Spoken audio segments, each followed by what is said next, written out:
We've all heard the saying, if it seems too good to be true, it probably is. So tonight we're talking about fake check scams. Kevin Rader talked with someone who fell for the scam, and his advice tonight for you to avoid it. It is hard to believe, but 500,000 people nationwide fall victims to fraud annually.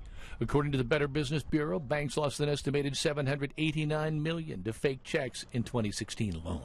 We found that the largest group of victims are those in their 20s. That was a lot of money. I lost $1,650 that I will never see again. Edward Bajot never imagined he would become a victim. But the scam that nabbed him works like this. Say you apply for a work-from-home job. A check arrives for your expenses. The victim deposits the check. The check clears. But then the victim is asked to return a portion of that check back to the sender. And that initial check bounces. Victim forced to pay restitution.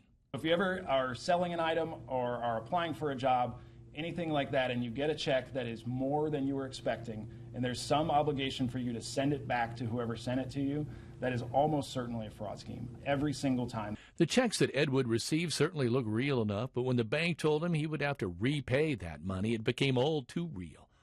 Now, like most of us, he feels embarrassed. I wasn't going to fall for it until the bank people told me the check was cleared, and then a couple days afterwards they told me it was cleared, then they told me the check bounced. And that's when I found out I've been scammed. I asked Edward what advice he would give anyone who receives such a check, and he said to always call first and check its validation. Scott? Yeah,